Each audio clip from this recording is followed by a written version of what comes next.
Podcast. So first of all, I want to say thank you so much for having us. Hey there, it's so good to be here. So my name is Kristen Ruiz. I'm here with my co-host, Dr. Geneva Main, and also our lovely PAVA community. So we're so thrilled. So in today's episode, what we're going to be doing is talking about ringing out the old and ringing in the new. And we're going to kind of explore it from both the personal side of what is it when you want to move to higher ground, right? To ring out the old and ring in the new means we're going someplace. So what does that mean personally? But we're also going to explore what that means as a field of voice practitioners and artists. What does that mean if we want to get to higher ground? So we normally start our episodes with our first segment, which is what's new, what's good. So since today's a little bit different, we're going to really focus on ringing out the old, ringing in the new. So I thought, Kristen, about this episode for a while, and I thought, what do I really want to leave behind in 2022? And what do I want to really focus on in 2023? And I think for me, the big thing is, I thought it was safe relationships, but that's not quite it, because I'm blessed to have a lot of safe relationships in my life. The thing that I really need to work on is people pleasing. And I think when you have like a mindset towards caring for others, which, you know, SLPs do, you want to help other people, you can sometimes forget yourself and put too much focus on other people. And in some of my relationships, there's almost a fear of saying no around certain things to certain people. And usually, of course, they're the closest relationships, you know, you're not wanting to disappoint or let someone down. So my big thing for 2023 is putting behind people pleasing and really focusing on setting boundaries, loving boundaries, and really reinforcing them. And I have to tell you, I'm scared to death of this. I heard that social support is really good for moving into this. So we're going to hold you. Yeah. I mean, it's so good to have safe people who you know will respect your boundaries. And it's funny because I recently had to tell someone who was really close to me no. And I said the words, I respect your boundaries. I want you to respect mine too. And they were so apologetic. And it so didn't go over the way I thought it would go, because, you know, the fear is like, the anxiety is there. And I'm like, wow, you know, when you set those boundaries and you expect people to stick to them, it gives them a chance to show up for you. You know, it really gives them a chance to show up for you, and you can see them in a new light instead of this light of fear. So this is my thing for 2023, and I'm sticking with it. Yeah.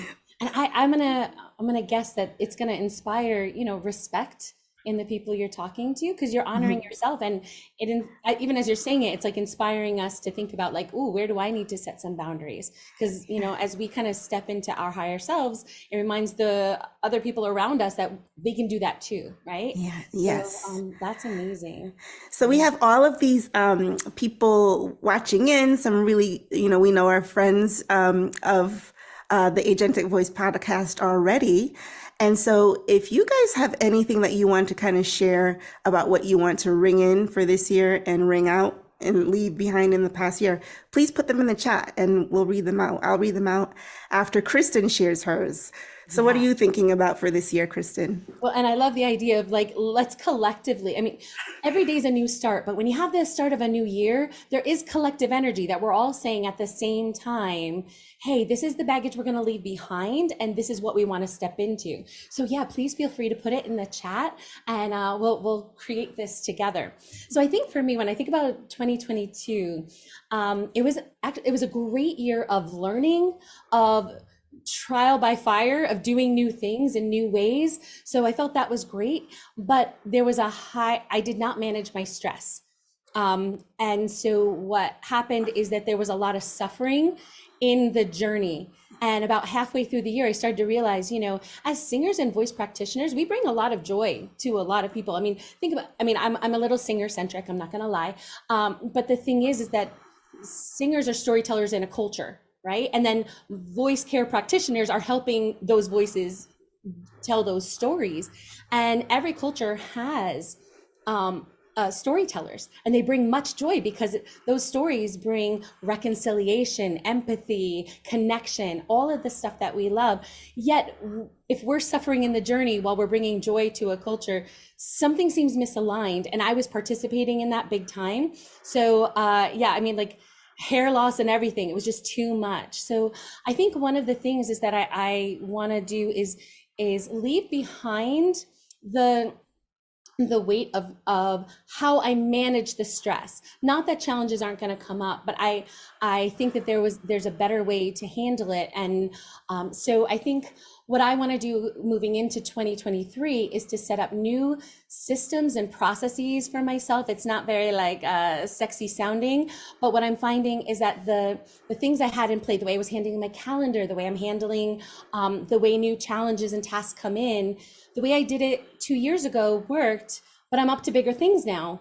And so they're no longer sufficient. So one of the things that I want to do is work on, hey, what systems and processes do I need so that I can keep moving to that higher ground, but have a blast in the journey, Yes. Take as many people with me as possible. I mean, that's a good one. Managing stress is always an ongoing thing.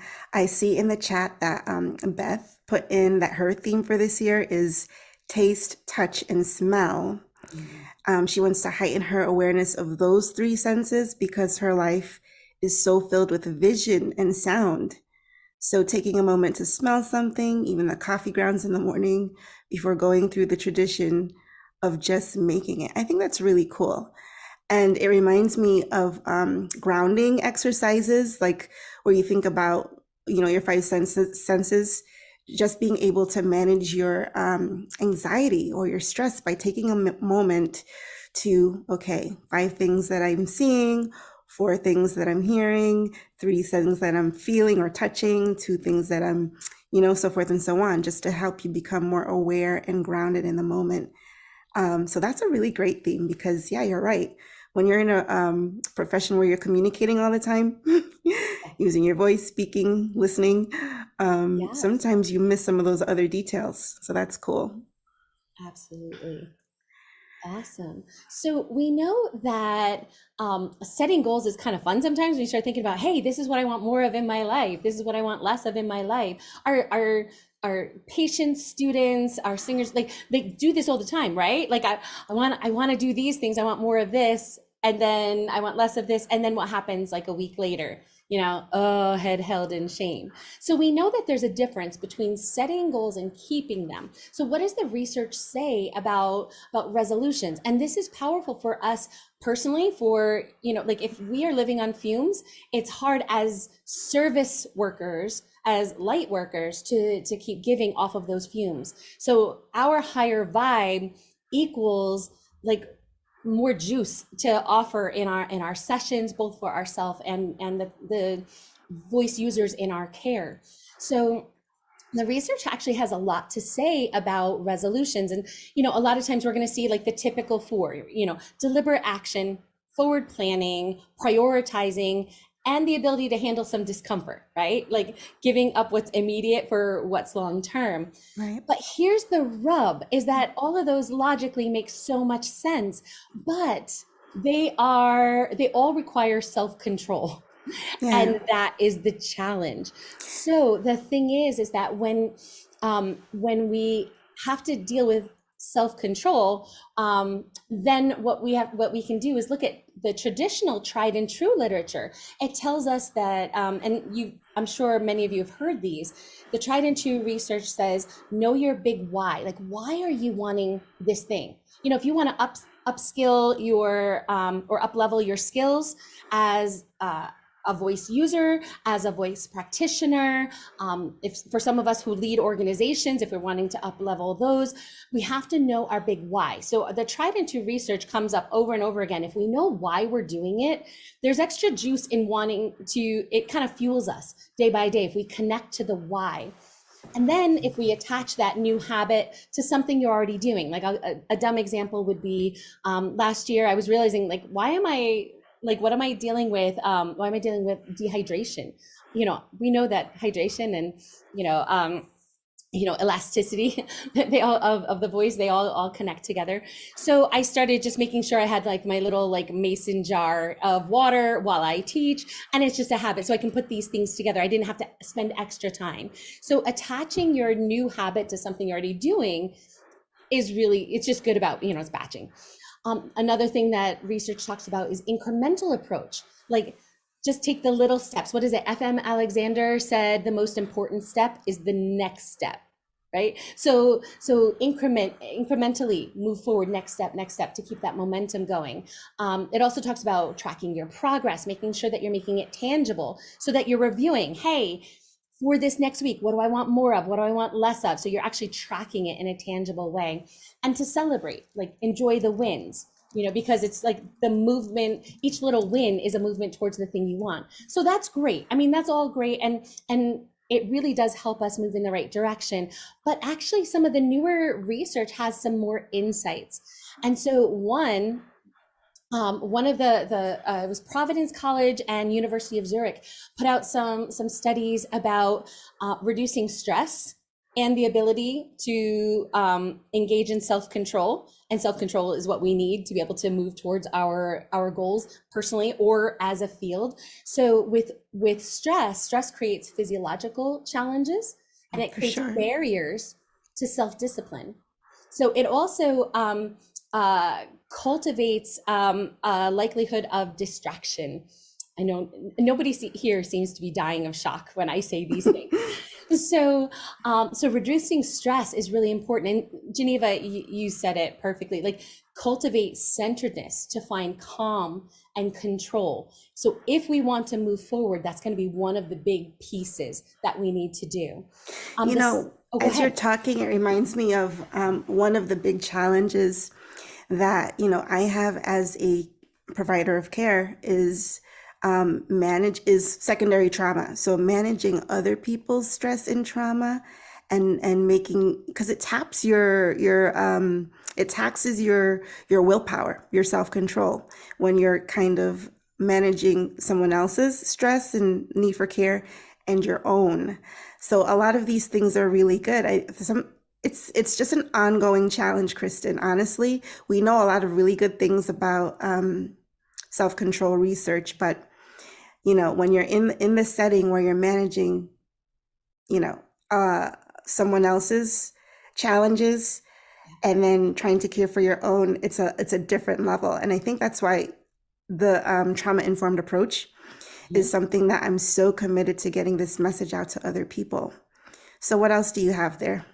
Yeah. And I think the big takeaway there is the higher the stress, the lower our ability to be able to make decisions in our long-term interest. Absolutely. And then when we think about that for ourselves as practitioners, keeping the juice high so we have something to offer.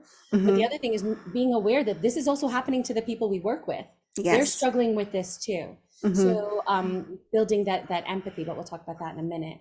Mm-hmm. Here's one that I kind of love because it proves that I wasn't crazy all along. So there was a research paper put out by University of Toronto talking about the power of the inner voice. So part of building your self-control, again, in honor of moving towards where you want to go, the inner voice is a key tool, which means that you can talk to yourself, whether it's outward or just inside. Your inner voice can actually be a partner with you. So, and when self-talk is muted, limited, or truncated, the person is less able to manage their own behavior.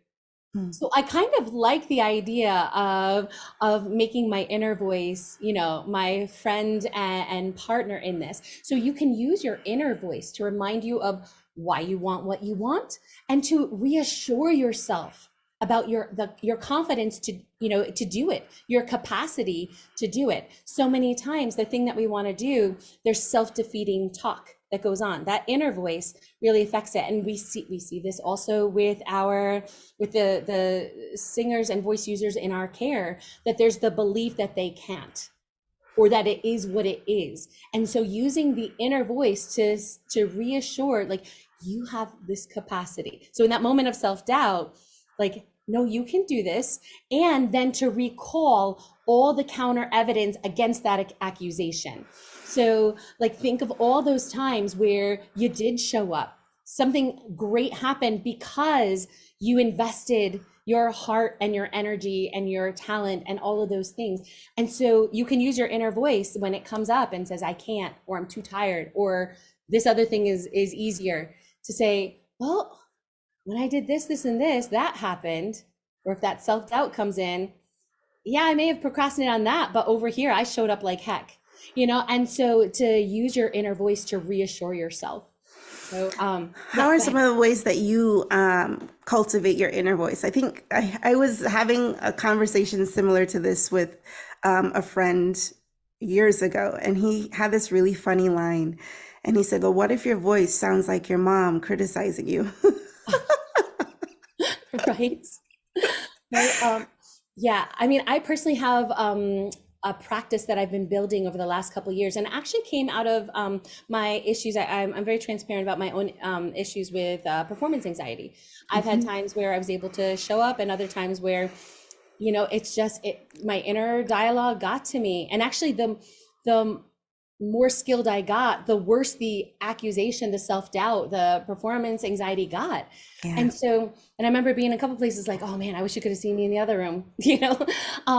And so then it was like one of these things where it was like, okay, this has to be figure outable. And I can't be the only one going through this. And so it started a trek down what is psychology and nutrition, and what are all of these different like holistic perspectives have to do with inner dialogue. And so, yeah, for me personally, I actually had to look at some beliefs I had. I didn't realize that I had a belief that like there was a little inner thing that said, you don't have the right to be here. You know, it's for them, it's not for you. And I didn't know that was going on. That was all like on kind of automatic, like right in the background, like things in your phone or something. So then what I had to do is say, do I actually believe that? And then come up with new ways, new reframes of these kind of cognitive distortions. That's a whole nother topic, but yeah. So if your inner voice is not your friend, there's amazing things. In fact, Geneva, we should probably talk about it at some point in one of the episodes. There's amazing things that can be done so that you and the inner voice are congruent as opposed to misaligned. Yeah. One of the things that I recently learned is just this three word little strategy. It's catch, check, and change.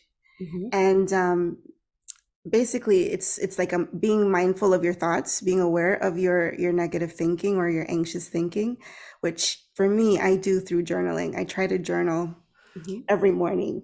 And like, I really believe in the power of a morning routine to get me successfully through the day. Yes. And towards making my goals over time. And I don't always follow through on my morning routine, but when I do, it's like a different game. It's a game changer for me. So, you know, I'm usually aware of just how negative my thoughts are if I journal them. Yeah. And then I can check them.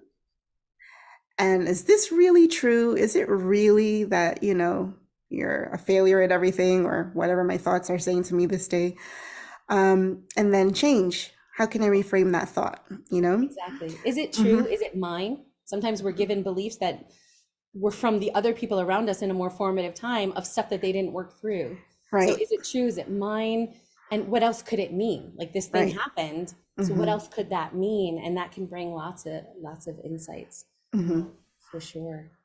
And, you know, the power of imagination, those thoughts that we have affect the emotional state. And we know that the imagination and the emotional state affect physiology. Like, if I started talking to you, this is an old example. If I started talking to you about cutting up a lemon and then looking at the juices, and imagine you're looking at that lemon and go ahead and lick it.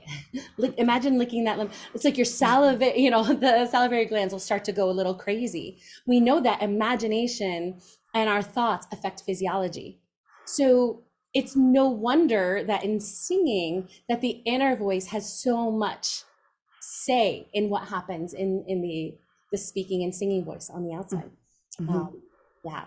So another thing in terms of how do we actually get to higher ground, exercise is another thing. The University of Amsterdam did a thing where they saw how, acute exercise, like in those moments, it boosts blood flow to the frontal lobe, and the frontal lobe controls executive functioning and higher level cognitive processing. So we're going to be able to make better choices in our long-term goals and in our upskilling, just by engaging in exercise. And it also helps us create the energy. How many of us also are struggling with the idea of there's our own aspirations, there's the aspirations of the people in our care, whether we're we're a practitioner, a teacher, a leader of an organization. It takes a ton of energy. So part of this is also creating the energy that you're going to need to be able to do the things you need to do. And when I say energy, we're talking about both the mental and physical energy it requires to handle tons of challenges, decisions, and all the things, and also like navigating other people's nervous systems as you're engaging to make sure that they're healthy relationships. Here's another cool one in terms of what the research says about getting to higher ground. We need to understand that with self-control, since that seems to be the key thing that gets us doing the planning and the taking action and all that. What's it called? Self-control is a contagion. So now we all know about accountability, right? Like you want people to hold you accountable and that kind of thing, and that's great. And if you are finding people who are passionate about achieving the same goal that you are, their self-control, if they're moving towards that, you also will start to feel more of that self-control. You're going to start taking actions more congruent with where you want to go. So that idea of finding people who are passionate about and already gaining strides on the same goals that you have can boost your self-control and your motivation that it takes to do the things to get to that higher ground. Love that. Geneva, you're a good contagion for me. Sounds like a virus. Well, I think that's also why I didn't hate the irony of it. Well, and actually also I should say that the reverse is true also. If you're around people whose self-control is at a level that's taking them away from their goals and aspirations, that also is contagious. So it can kind of go either way. So paying attention to your circle and making sure that you are surrounding yourself with people who are inspiring you, energizing you. You're seeing them take leaps forward, and then you think like, oh, that makes it even more real. Like I can do this, or we can do this, depending on what level we're talking about. That was out of the University of Georgia. There was a thesis paper on it. And then the other thing, the last thing I wanted to share with you about what the research says about self-control and getting to higher ground. Attach your goal to some kind of social connection. So for instance, if someone says, hey, new year, I need more energy, I want to feel better, so I'm going to exercise more. If we keep it just about ourselves, there's a certain amount of benefit to that, but it skyrockets when we start saying, hey, I need more energy so that I can do the thing that feels meaningful to me and have energy left over to spend time with the people who mean something to me. So if we can tie it to the empathy of what we want for somebody else. So like, I am doing this thing so that these people can have this benefit. Like if we can start to see that ups our motivation and our self-control. I think it's maybe Brendan Burchard who says, like, every day ask yourself, who needs me on my A game today? So that study was out of the University of Zurich that was saying, yeah, if we can connect it to, hey, I'm going to do this, this, and this, and it's hard, but the people I love and the people I care about, or the community I care about is going to benefit from this. All of a sudden, the work doesn't change. You still got to do the stuff, but the weight in it changes. And it sounds like what happens when people have like an exercise buddy. Okay. The two of you working together, you're more likely to be consistent. You're more likely to show up and do the work together, Yeah. I mean, to me, right? that sounds a little bit like a combo of the contagion, right? The Yes. idea of like other people wanting to, and Hmm. also caring like, oh, I don't want her out there waiting by herself at 5 a.m. I better get myself together. Right. Um, yeah, but I also think like that idea of for those of us, bringing it back into voice, because all of this ties into what we do and why we do it. Right. When we think about the people in our care and the people we love, if we can think about, wow, okay, I'm going to make this sacrifice to get to this thing so that they can benefit. It's just a different camera angle. Like somebody shifted that camera and we're seeing out of the shadows, you start to see some new options. So that's kind of what the research tells us about, okay, if we're actually going to talk about ringing out the old, ringing in the new, making it more than just an idea, we can make it a reality, a manifestation by we need to reduce our stress. Got to figure out ways, and it's not easy, and it's a daily, it's a daily practice, just like brushing your teeth. It's like, okay, what do I need to do? Because life is not gonna reduce it for you. Hmm. So we need to reduce our stress. We need to talk to ourselves. There's the inner voice, exercise, and we need to understand that self-control and motivation are a contagion. So we want to be around people who have that. I'm not going to say have that virus. That just sounds weird. But anyway, you get the idea. And then, and we need to attach the goal with empathy to the people that we care about. And all of a sudden, with those things, all of a sudden we've got now some juice to really move forward and make it less likely that we're going to, sink into lower ground. Mm. Yeah. So all of that is about like, what can we do personally in our own circle? But as a field, don't we also want to get to higher ground, right? Keep growing, Right. keep learning, keep making our, skilling up so that the people in our care get more out of the experience. So Geneva, talk to us about how can we as a field start to get to higher ground? What are some things that maybe in 2023 we can start to embrace at a deeper level? So my big push, is the trauma-informed approach, which I'll talk a little bit more in a second. But, to a certain degree, to really implement trauma-informed care in our institutions that we serve, we would really need to start bringing in some implementation science. But in our own individual spheres, we can kind of build in on those two concepts of the contagion and the social connection to work on the 6 key principles of a trauma-informed approach, how we implement them in our own individual practices, and kind of start building momentum at the practitioner level, right? So, in the 6 key principles of a trauma-informed approach, the first that I want to highlight is safety. And for safety, we want to talk about maintaining settings that are physically safe and also settings that are psychologically safe in interpersonal interactions. And I can't tell you what it was like when I was coming into the voice world more fully as an adult, as a mature adult, how intimidating that was and how not psychologically safe some of the spaces I encountered were. And that was rough. So I was really happy when I found those psychologically safe spaces, and they really stood out. And I'm trying to think about, well, what made those spaces feel safe, or spaces that I wanted to keep coming back to.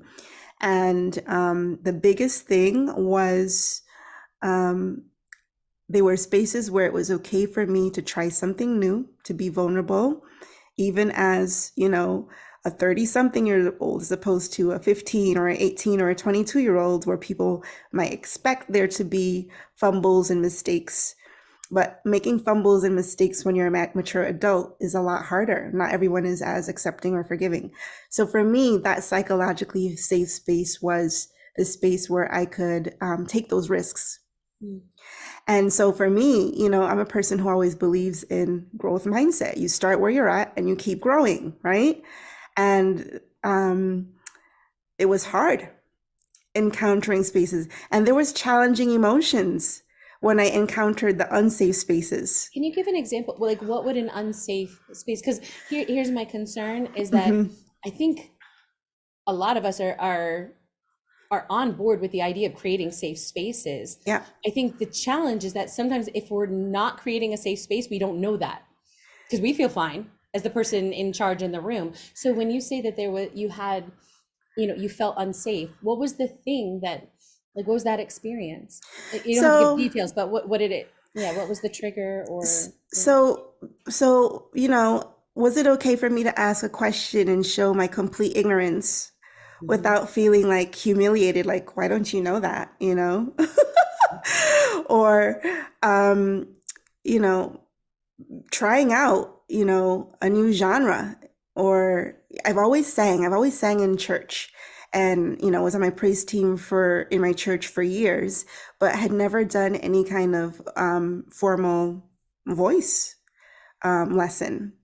And so even like going into a voice lesson and like not knowing what to expect or what to do, that felt safer with certain people than it felt with other people. So yeah, I feel like one of the big things to ring out and kind of leave behind in 2022 is this idea of um, you expect a certain level, especially in adults, and ringing in for the new year is creating psychologically safe space for learners at all levels, at all ages, right? I don't know if that makes sense. What do you Absolutely. think? Yeah, I think, when you talk about safety, I mean, it's just good, it's good practice. It's just good humanity. Hmm. Um, I think the challenge is just making sure that we stay tuned in to what our experience and how we make meaning of things might be different than how the person in front of us is. Yeah, And I think that this works for everybody. And then when we think about trauma informed, I mean, doing this work with you, Geneva, like I had no idea that like the average is 1 in 6 are dealing with trauma. If you right. think of 1 in 6, that's a significant number. For those of us, if we look at the voice users in our care, or even our colleagues, 1 in 6 is the typical number of people dealing with trauma. And so I think what's great about this is that it's good for everybody, but it's essential for that 1 in 6. Yeah. If we want to be a voice that helps them get to their higher ground. Yeah. And you think about the fact that for some people, their trauma might be around an experience of verbal abuse, Mhm. where their maybe intelligence was judged, or their ability was shamed, or they were told, you're stupid, you can't do anything, you're Mhm. not See a lot of capable. shame on the Yeah. industry side. Yeah. Yeah. And so creating that safe space where, like, wherever you are, is where we'll start. And what you're producing is fine and acceptable wherever you're beginning. Mhm. So for the next one, the next key principle of a trauma-informed approach, according to these, by the way, are coming from the Substance Abuse and Mental Health Services Administration, which you'll find a link to their recommendations for a trauma-informed approach in our episode notes. The next key principle is trustworthiness and transparency. And when we talk about this principle, we talk about shared decision making, because we want to make sure that decisions are made with transparency, with the goal of building and maintaining trust among everyone involved. So we had a really great episode with Walt Fritz on shared decision making, especially around touch and consent. And I thought that was such a powerful episode. I think that was episode 4. But this is a really key principle in trustworthiness and transparency in decision making. What do you think that would look like in terms of voice care or singing voice? And singing voice, Hmm. you know, it could be anything from the goals that the singer has, being open to what their goal with their voice is and paying attention to that, and then designing with that in mind. So we're trying to work towards high vocal function, but also paying attention to where does that voice want to go. Right. And then repertoire, for instance, there we can use repertoire, like there's an architecture to it that helps us achieve certain vocal maneuvers faster than others. So we can look at what our goals are, co-created, so this is very constructivist, by the way, from the adult learning and development education background, very constructivist. So we can co-create the idea of, okay, this is where, these are the skills that we want to start enhancing.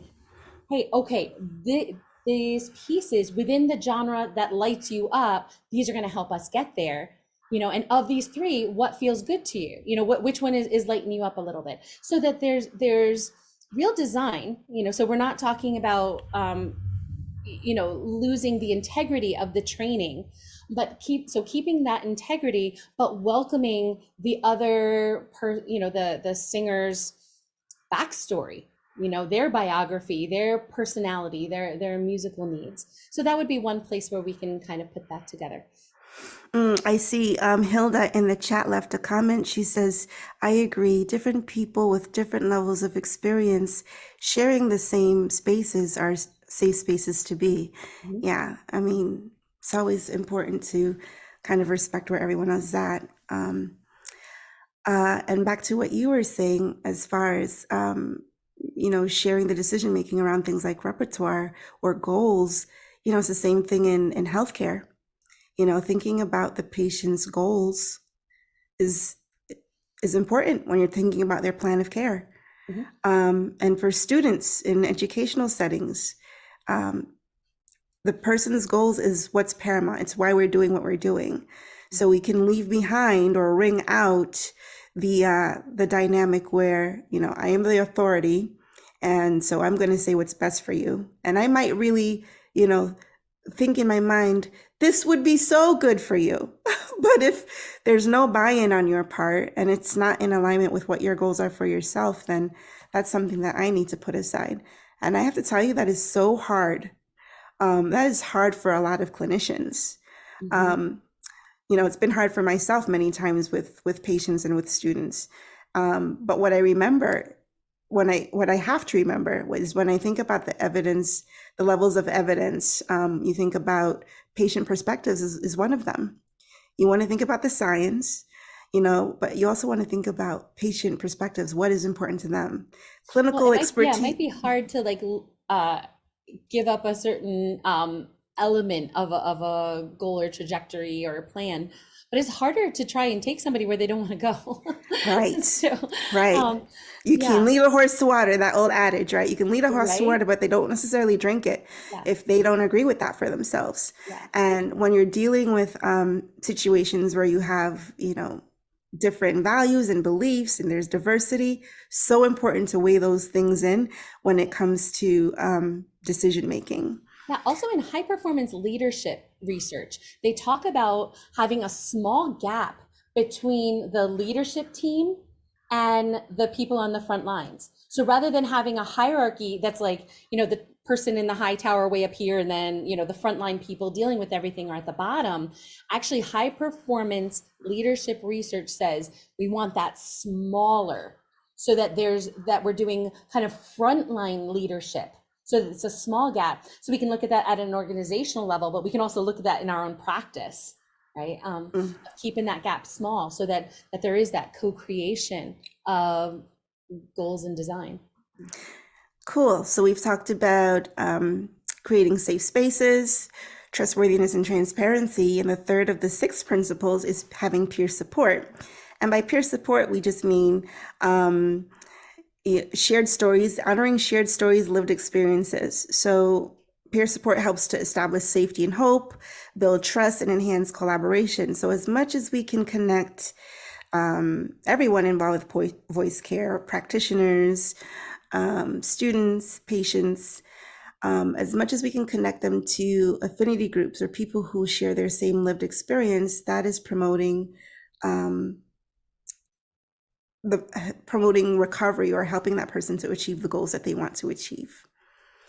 So, a lot of the work that we do is one-on-one, and we don't always necessarily get to work with others who are like us within these spaces. So that's why I appreciate conferences for sure, but also one of the things that we hope to do on this podcast increasingly is to share people's lived experiences, because our listeners can relate or resonate. So if you have a story that you want to share, please do reach out, because we're happy to share other people's lived experiences. We have the segment Experience, Strength, and Hope specifically for that purpose. And so, yeah, we're happy to do that. And then our fourth is collaboration and mutuality. So that talks again about partnering, sharing power, and shared decision making. And fifth is empowerment, voice, and choice, which you've kind of talked a little bit about today in that inner voice. But this is when we really capitalize on an individual's strengths and their experiences are recognized and built upon. And then sixth is cultural, historical, and gender issues. And this is when we're actively moving past cultural biases and stereotypes, offering access to gender responsive services, leveraging the healing value of traditional cultural connections. Snaps to PAVA, because that is so embedded. I really think PAVA is a trauma-informed organization. I don't know. What do you think? Incorporating policies, protocols, and processes that are responsive to racial, ethnic, and cultural needs, and recognizing and addressing historical trauma. So that's kind of what our hope is for the year, that more and more we'll be seeing these principles ringing in and being the overwhelming belief and standard of the voice care culture. And we're going to open up this conversation. You guys have been listening for quite a while now for discussion and question and answer. And while you're thinking about the questions or comments that you want to make, I just want to make a couple of announcements. We can do the question and answer by having you unmute, or you can share your question or comment in the chat. So while you're thinking about those things, let me just say we have a couple of announcements. If you have enjoyed today's activities and conversations, please consider becoming a member of PAVA. Membership is inexpensive, and you'll have access to the recordings from today's events. And there are many upcoming events. Save the date for this year's hybrid symposium, which will be in Miami, Florida, in the United States, and virtually PAVA Village. And we also have PAVA Third Thursdays, the first of which will be on Thursday, February 16th. Also, the 2022 symposium is on sale. For $75, you'll have access to all of the materials housed in the movie theaters in PAVA Village until April 1st, 2023. And finally, the Human Compatible Learning Center, founded by Leon Thurman and Voice Care Network alumni, will host the Voice Care Book Club the first Tuesday of every month.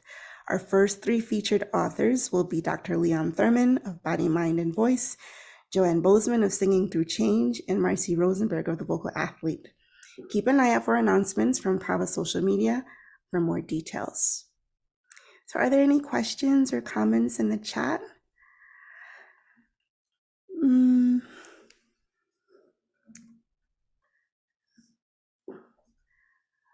Anyone want to unmute and share a thought? Oh, we have a thought from Dr. Titsa. Dr. Titsa says, as an immigrant to this country and facing many social challenges, safety has not served me well.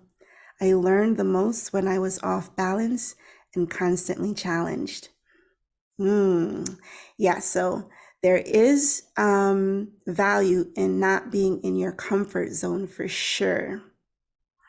And I think, definition of psychological safety is really, up in the air.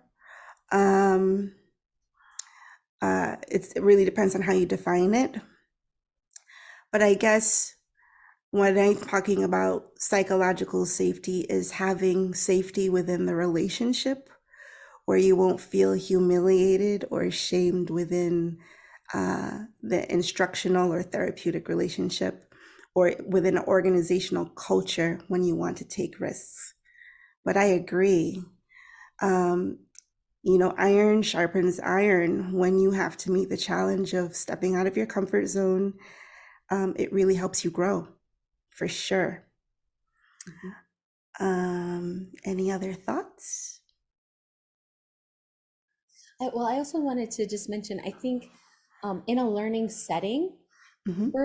we're meaning making machines, right? So like all I have to do is to show you that we're meaning making machines is to tell you a story that's incongruent, and for the like that where something's missing and it doesn't make sense, and you're going to spend the next day and a half trying to figure out how would that work, right? So we're meaning making machines, and in a learning environment, everything that happens, whether it's verbal communication or nonverbal communication, we're receiving messages and we're making meaning of them. And how we make meaning of them is different based on the experiences we've had, whether there's a trauma in the background, or just personalities. I remember a time where for me, if I ever asked the question in a learning setting of how long does that essay need to be, if I asked that question, it meant I don't want to do the work. What's the least I can do? So that's what that question would mean to me.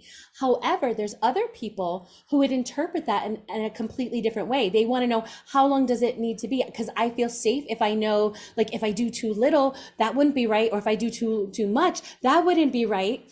So like the giving them some boundedness to somebody like me would feel like suffocating, because then I'm like, I just want to be able to, I would write until I'm done, right? So if I ever ask the question, how long does it have to be? It means I'm not really engaged. So one time I did have a student, I taught in public school for a short period of time, and the student asked me, how long does it need to be?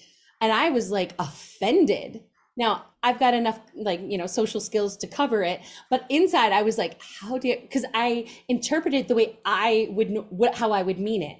Mm-hmm. And then later getting to know this student more, I was like, oh, if I told them, hey, between 2 to 4 pages, all of a sudden they were like, oh, okay. So having that boundedness made them feel more safe.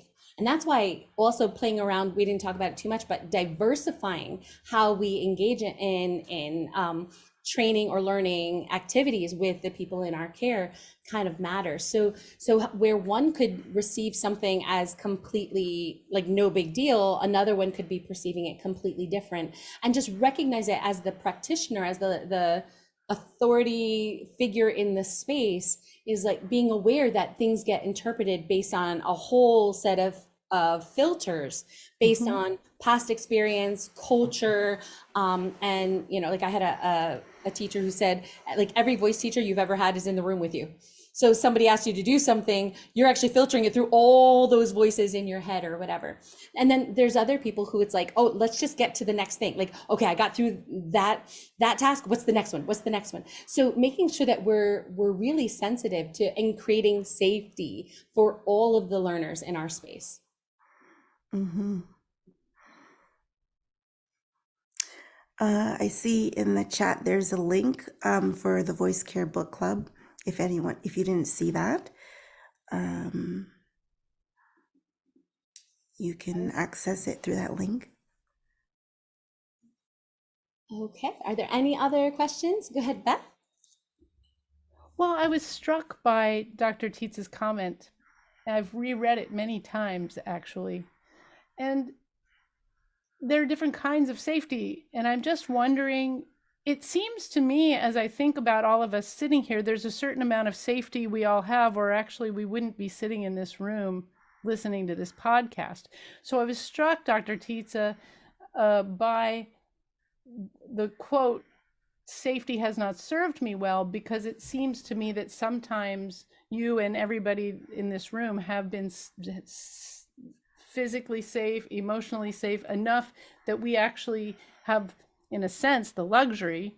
We're not in the middle of a war right this second. So it's a combination over a lifespan, maybe, of moments where we are off balance, we learn from it, but then there have to be moments of safety in order to even process and then use what we've learned. And I'm wondering if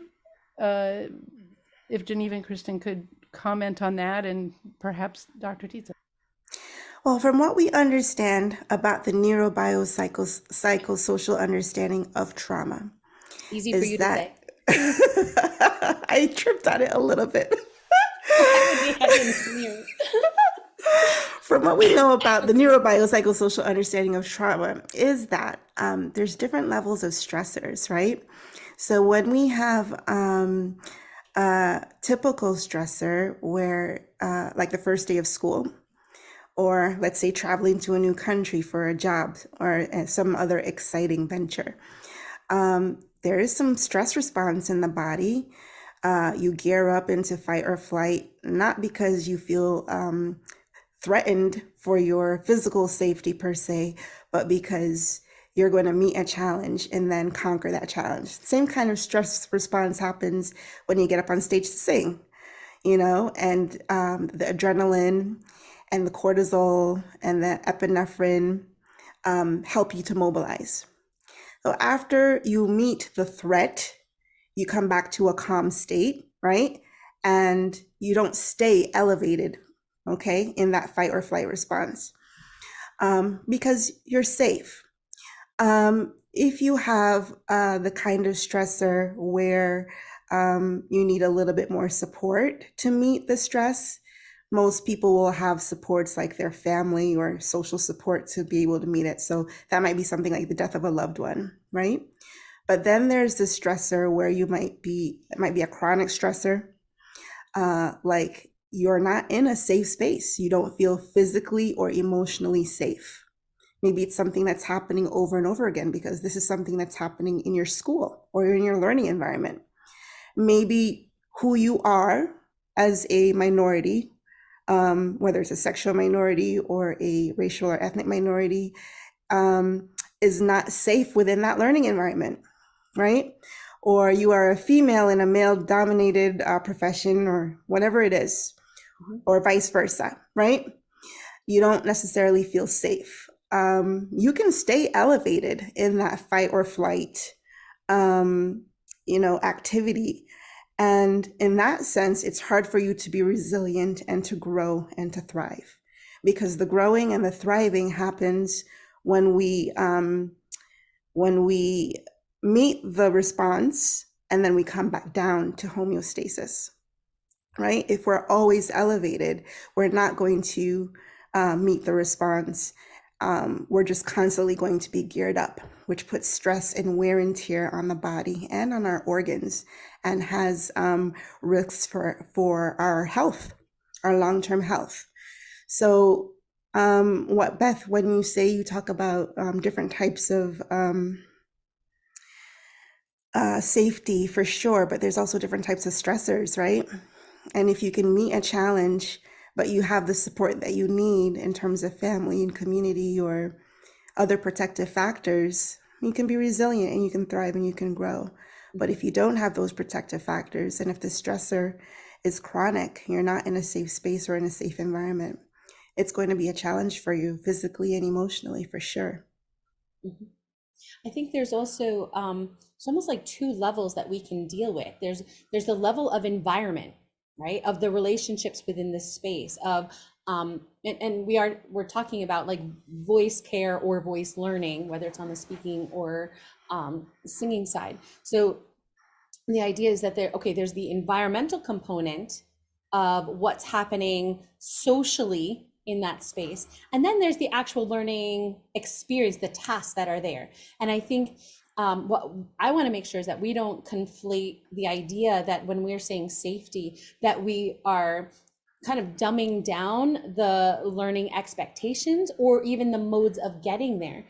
There was this old study, and I wish I could quote it, but my sad little brain is not coming up with the name of the authors right this second. But basically the idea was that there were if you had babies and they were given all challenge, they didn't thrive, right? If everything that they needed, like it was put off to the last second, and so they didn't thrive. And then the idea is if they're given so much support that there's no challenge, they didn't thrive.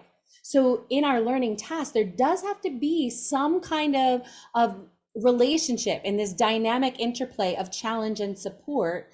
And so the idea of having challenging off-kilter learning experiences make sense because we have to go out of our comfort zone to be able to achieve new skills.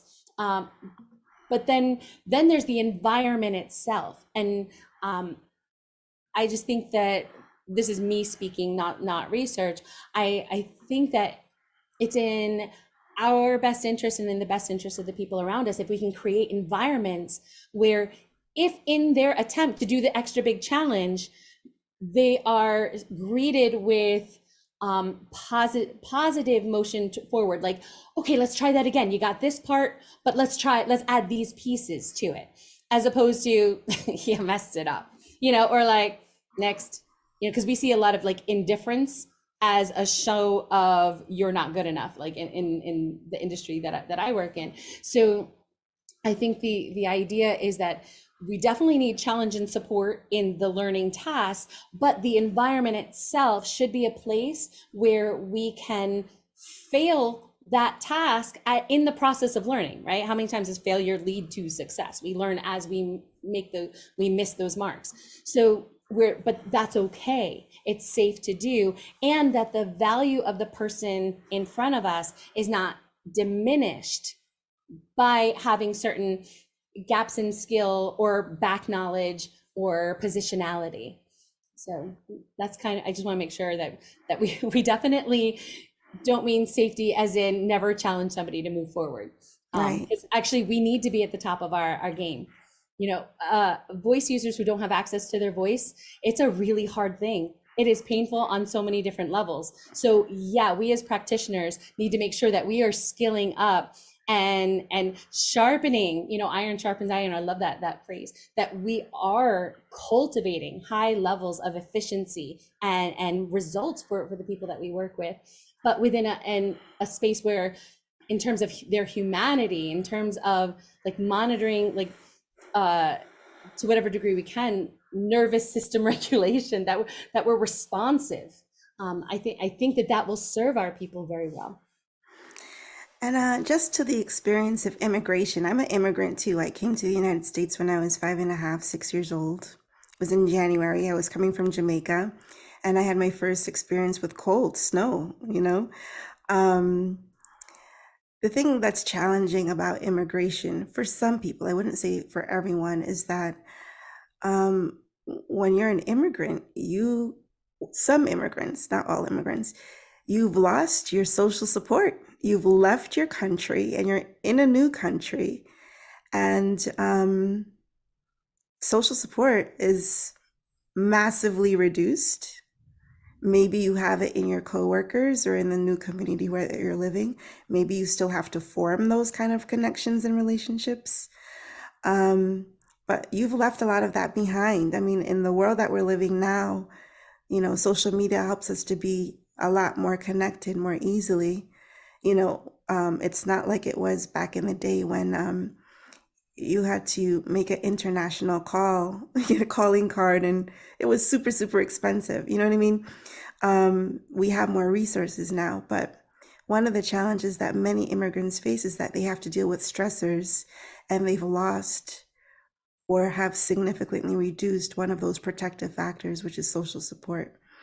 And so in a lot of immigrant communities, safety is something that is a challenge. If you can be around other people who are like you, who are sharing that experience, if you're a part of that religious community or linguistic community, and get supports that way, I think the experience is a little bit different. And in that sense, you do have protective factors to meet the challenge, but not everyone has that. And that's something, I think is good to remember. But yeah, I see more comments. Yeah, about retaining new learning. Yeah, Beth says, my understanding is that when we go into fight, flight, freeze, the blood flows out of the cognitive system and into the limbic system, making it more difficult to retain new learning. True, could you comment on that? I have some thoughts on that, but Geneva, if you want to take it first. Or...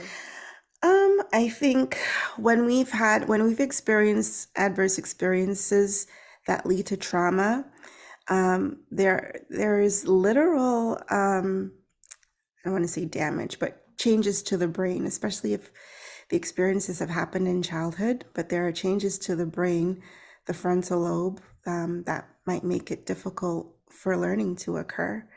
So yes, that is part of our neurobiological understanding of psychosocial understanding of trauma. I don't know if that's what you were asking, Beth, but what were you going to say, Kristen? Well, in adult development theory, one of the things they talk about is, like an example that's used sometimes is the idea of like a thread. And so if this is the thread of what you have the capacity to learn and retain, if that thread, picture like a stressor, so somebody under stress. And in development theory, they do talk about safety as a key point in healthy learning environments. So if you have like, this is the stressor and it covers up this much of the thread, you still have this much left to learn. But if that stressor is this much, then you only have this much left of the thread. So the idea is that there is a spectrum, and it depends on how big that stressor is.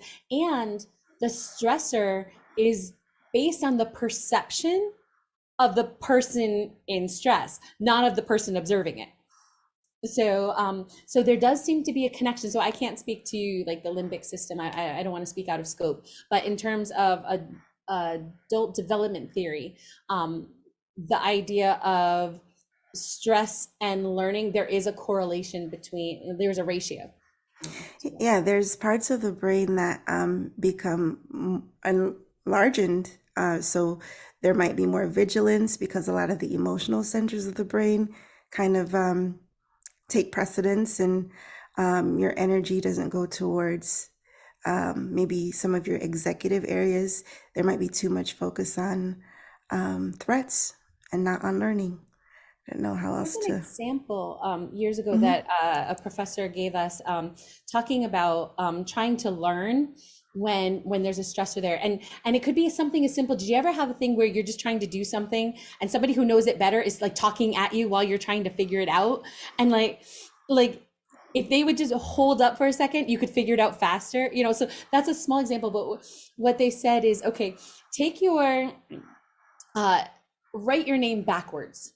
Okay, so like write your name. So Kristen. Okay, write it backwards, and then take your foot, your right foot, and go clockwise, and take your left foot and go counterclockwise. So your feet are kind of going like this, and then you circle them back the other way while you're writing your name backwards, and then try to learn something. And that was the example that, I mean, it was an anecdotal kind of, it was an exercise in building empathy in coaches. But the idea is that if the people in front, if we want them to learn something, stress does seem to have a negative effect on retainment. Yes. Yes, the executive skills are a challenge, like attention and memory, which impacts learning. Esther has a comment to everyone. She says, I may be oversimplifying things. It's okay. It's a very complex topic. I may be oversimplifying things. It may be oversimplifying, sorry, but something is wrong there. I'm not reading it correctly. I may be oversimplifying it, but that brings the importance of patient-focused care, i.e. individualizing management, where we have to be mindful of the client's emotion, goal, culture, and laryngeal physiology and structure, and being mindful of the person's learning style. Yes, okay. And Hilda, when different people share the same space and it's okay to be insecure and be yourself, I think it's a golden safe space to be in. And also totally agree that the safe space experience is different for each one of us. Okay. I think these are just bringing to light that there's a holistic component to what we do, because human beings are very complex. We don't fit into little boxes easily. And so I think the more that we can look at an experience or approach the people in front of us with this multi-angled lens, I think the more we're going to understand what's going on, and then the better we can respond in the moment to what's needed in their highest and best interest. Yeah, you know, and the more I think about it, the more I think about it's a miracle that any of us learns, really. You know what I mean? Like to have the cognitive capacity, the growth mindset. There's so many challenges that comes um, with reaching your goals or learning. And you know, part of it is relational, right? Um, and then there's the threats that come in to undermine, you know, the experience of learning, some of which would be adversity and trauma. Mhm. Um, I love that you but said it was relational. I mean, how mhm, many of us, like if we think back to like earlier days in classes, how many of us did extra well in classes where we liked the professor or the teacher and they liked us? Like a mhm, lot of us can see a correlation, and maybe if that relationship wasn't as strong, it's not that we didn't learn, but maybe there wasn't as much juice behind it. Maybe we yeah. didn't reach the fullness of what could be. And it's not the only story. It's just it's one of the pieces that we can just pay attention to, that relational side. Yeah. And that's what's so heartbreaking about trauma and adversity, because where there is an unsafe space, you know, violence or abuse in whatever form it comes in, or, you know, other adversities that people go through, Mhm. what makes it traumatizing is that there is a loss of trust. There is a loss of trust. There is a relational breach. And so when it comes to, you know, a teacher learning or a patient client, patient practitioner or client practitioner relationship, there's challenges because it's this work that we do is relational, you know? You know, the one thing that I think is so important is that, you know, in our work, we're not teaching people how to make widgets. We're dealing with the human voice, and the human voice is so tied to identity, and Mhm. identity is soulful. So when we are doing this work, again, if it was just like, hey, I need you to learn how to sort these things, or do these calculations, or you know like these outside tasks, or even computational tasks, that's one thing. But when you're talking about we're talking about like your voice that's housed within you, right? So there's the physiological voice housed within the human machine, and all the psyche, and all of the experiences and meaning making and all of that, housed within the social component of that learning space, housed within the outside culture, whether that's the family culture of what they privilege and what they don't, what they think is important, what they don't, or the sounds that they think are important, or what they don't. And then the bigger culture and regions. I mean, there's just so many levels to this. So when we're talking about this work, we are talking about working with voice, which is so vulnerable. I've taught many singers who came from an instrumental background. I also did. I started with flute and cello. And when I work with like the pianist who start to sing, or the flautist or violinist who like moves over, the composer who wants to sing, they all will be like, oh my gosh, this is like, I do this all the time, but like when it's voice, so I do music and I can get nervous at a performance, but with voice, it's so much more exposed, because we're dealing with every other instrument is outside. You can put it away. It goes, like I take my flute apart, I put it in a case. My cello's over there, goes on a stand. Like it's outside of me. But when we're talking about voice, we're talking about identity. This is me. And so I think there is an element of reverence and honor that we can take into this. And this is why we need to skill up. This is why we keep going, that next week we're going to be better than we were last week. And just like last week we were better than we were the week before, because the stakes are high for the people who need us. Mhm. And I'll take this last comment. Um, Beth says, I did like being just scared enough in a way. Big challenges. One of my favorite professors in the end was someone who did scare me a little. I guess I wish he'd scared me less because I would have taken more classes with him. But in class, someone would say, do we have to memorize the score? Conducting class. And he would say, almost matter of factly, no, you don't have to. I challenge you to, but you don't have to. That was all I needed to inspire my curiosity to see if I could. But he was also intimidating. It's a tricky balance. Yeah. Um, and I think it is a tricky balance.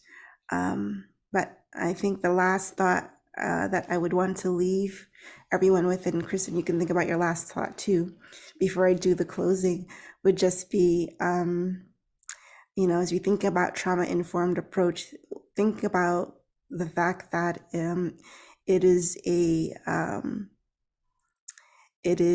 message of hope for people who have experienced trauma, that they can experience agency and self-determination in their life and the goals that they want to achieve.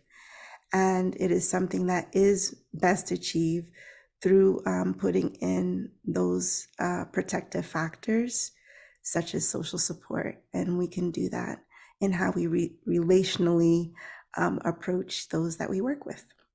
Do you have a thought?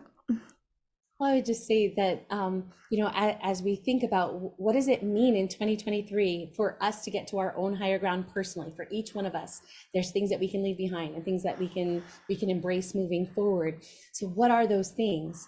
And then as a field, where do we want to take those next steps of like, where can we tweak and fine tune? It's like going like refiner's fire kind of stuff, so that what comes out is even more precious gold, right? And there's a way to do that. So make sure that you are reducing your stress, that you are connected to your inner voice, because it really, the choices and actions and conversations and interactions we have are congruent with whatever that inner voice is saying.